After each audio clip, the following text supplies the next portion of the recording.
नमस्कार सभी साथियों और किसान भाइयों को स्वागत है आपके मौसम साथी एग्रोमेट में। और माफी चाहूंगा कि किन्हीं कारणों से मैं पिछले 5 दिन का मौसम अपडेट मध्य प्रदेश का आप लोगों तक नहीं पहुंचा पाया। लेकिन सभी को आने वाली दिवाली के लिए बहुत बहुत शुभकामनाएं एग्रोमेट की तरफ से। ये दिवाली आपके लिए मंगलमय है हो। तो बढ़ते हैं मध्य प्रदेश के साप्ताहिक मौसम पूर्वानुमान की ओर 30 नवंबर से लेकर 5 नवंबर के बीच, और इसी के साथ चर्चा करेंगे बीते हुए समय के भी। तो आइए बिना किसी देरी के शुरू करते हैं। तो सबसे पहले तो चाचा जो दाना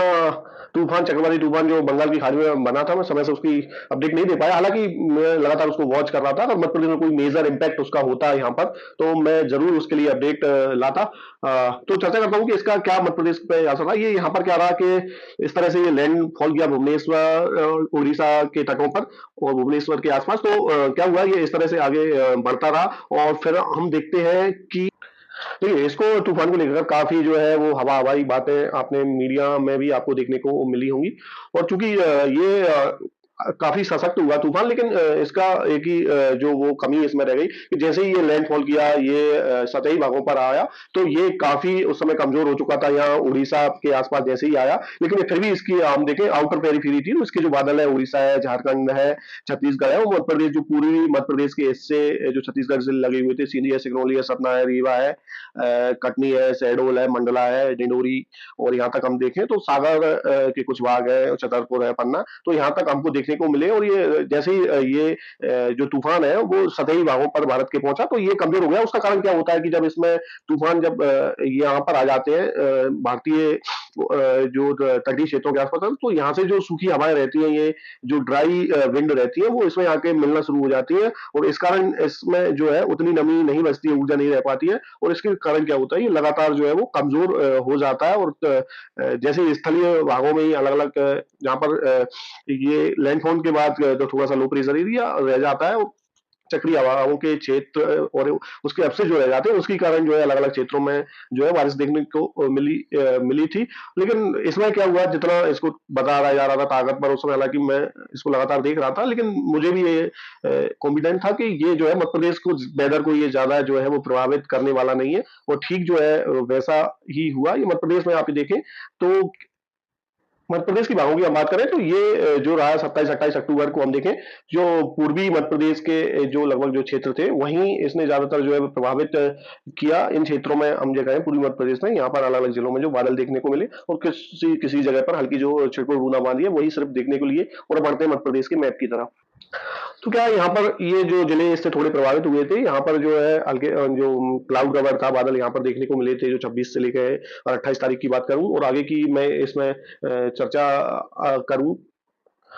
तो हम कल की बात करें 30 और 31 नवंबर के आसपास, तो मात्र ये जिले थोड़े से यहाँ पर बादल रहेंगे, बालाघाट, मंडला, डिंडोरी, अनूपपुर, शहडोल, सीधी, सिंगरौली और कुछ मऊगन का क्षेत्र इसमें हो सकता है। और बाकी जगह पूरे मध्य प्रदेश में जो है बिल्कुल मौसम साफ रहेगा। रात के समय जो है तापमान अब गिरेंगे और दिन के तापमान भी थोड़ी गिरावट जो है वो और देखने को मिलेगी। उसका कारण मैं आपको बता दूं कि जो इस तूफान का जो के कारण जो गर्म हवाएं यहाँ पर चल रही थी, इस तरह से जो हवाएं आ रही थी वो अब आना जो है वो बंद हो जाएंगी। और अगले हम बात करें और 1 से लेकर 5 नवंबर के बीच की, तो इसमें अब क्या होगा कि जो मध्य प्रदेश का लगातार जो मौसम रहेगा वो बिल्कुल क्लियर साफ आसमान रहेगा, धूप खिली रहेगी। और हम जैसे बात करें बुवाई के लिए, अब लगभग सभी फसलों की बुवाई के लिए जो है अनुकूल तापमान बन रहे हैं। जैसा कि अधिकतर जो है वो हम देखते हैं कि जो रबी सीजन की फसलें होती है, लगभग एक जो पूरे जो एवरेज हम कहें औसत तापमान लगभग जो है 20 से लेकर 24 डिग्री सेल्सियस के आसपास अधिकतर जो फसलें रहती हैं वो उनकी बुवाई मध्य प्रदेश के अलग अलग क्षेत्रों में जो है वो की जाती है। और इस सप्ताह अब मध्य प्रदेश को जो है वो लगभग जो है पूरी तरह से मौसम आप मान के चलिए साफ रहने वाला है। हालांकि एक तूफान से जो थोड़ा सा हम कहें कि जो फायदा देखने को मिला वो लगभग इन जिलों को देखने को मिला। इस चक्रवात की वजह से क्या हुआ कि इसने जो यहाँ पर जो इस तरह से जो मानसूनी हवाएं यहाँ से चल रही थी लगभग 20 तारीख से पहले, तो इस चक्रवात के कारण क्या एकदम से इसने अपनी तरफ एनर्जी को खींचा और पूरे मध्य प्रदेश से जो है वो हवाएं जो है पूरी तरह से यहाँ लगभग दक्षिणी मध्य प्रदेश में इन जिलों के आसपास जो हवाएं चल रही थी वो यहाँ से हट गई। और इस क्षेत्र को जो सबसे बड़ी राहत मिली, जो चक्रवात ने कभी बारिश की राहत होती है लेकिन कभी ना जो बारिश हो रही होती है उसको हटाकर भी राहत दी, तो दोनों तरह से इसके हम देखें तो परिणाम हमको देखने को मिलते हैं।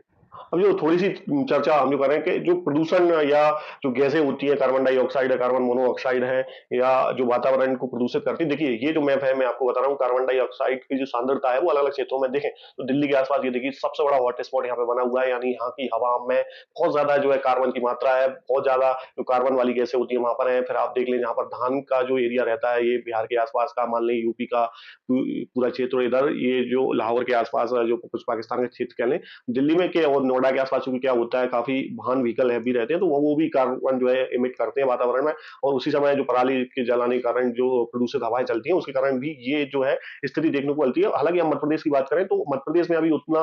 हम ये चीज देखने को नहीं मिल रही है, क्योंकि अलग अलग फसलें होती हैं और इतना अभी बृहत स्तर पर जो है हम धान की पराली लगभग जो मध्य प्रदेश की खेती में जो हमको एक विविधता देखने को मिलती है, धान होती है, कहीं मक्का होता है, सोयाबीन होती है, उड़द होता है, इसके बाद अरहर की फसल होती है, तो थोड़ी जो विविधतापूर्ण जो खेती है वो उसके यही लाभ होते हैं कि ये वातावरण या इको फ्रेंडली होती है। लेकिन जब एक तरह से हम कहें एक फसली पूरी तरह से जब लगातार हमको खेती देखने को मिलती है तो उसके कारण जो है प्रदूषण की बजाय वो लगभग इसी कारण बनती है। जो यूपी हरियाणा पंजाब हरियाणा का ये जो क्षेत्र है, यहाँ पर चूंकि कैनाल सिस्टम है और राजस्थान में कुछ नहरी सिंचाई प्रणाली है, तो एकदम से पूरी जगह धान की बुवाई होती है और जब इसको आग लगाई जाती है तो ये पूरा इस तरह से ये हवाएं पूरे जो है आप जो है कार्बन की मात्रा बहुत ज्यादा वातावरण में बढ़ जाती है, जिसके कारण आप देखते हैं दिल्ली में बहुत जो पीएम जो 0.25 जो मानक है वायु का, वो बहुत ज्यादा 400-500 लेवल तक चला जाता है। तो इसमें मैं यही कहना चाहूंगा कि जो कोशिश करिए कि जितना हो सके जो फसल अवशेष है उनको जलाने की नौबत ना आए। जो आधुनिक तकनीकें हैं जैसे कि मल्चर होता है, श्रेडर होते हैं, उसके द्वारा कचरे का प्रबंध करें तो ये क्या होता है काफी ज्यादा वातावरण में जो है कार्बन इमिट करता है। और वही चीज जब हमें इसको किसी प्रकार से कंपोस्टिंग करते हैं तो वही कार्बन जो जमीन में जो है वो पहुंचा देता है। तो ये थोड़ी सी चर्चा जरूरी लगा तो मैंने आपके साथ ये शेयर की। और लालिना पैसिफिक प्रशांत महासागर में हम देखें 3.4, तो लगभग ये -0.61 डिग्री सेल्सियस ये तापमान जा चुका है। जैसे ये 8.8 डिग्री सेल्सियस होगा, लालिना कंडीशन लगभग नवंबर माह में घोषित कर दी जाएगी और जो भी पीक होगा वो लगभग इसी माह आ जाएगा। अगर लालिना नहीं भी हुआ तो जो भी हाईएस्ट जो हमको जो टेम्परेचर जो माइनस में जाएगा वो इसी जो आने वाला हम कहें ये जो नवंबर का माह होगा वो इसी जो नवंबर के माह में है वो देखने को मिलेगा। इस वीडियो में फिलहाल इतना ही, बने रहिए आगे भी एग्रोमेट के साथ। तब तक के लिए जय हिंद, जय भारत, गुड बाय।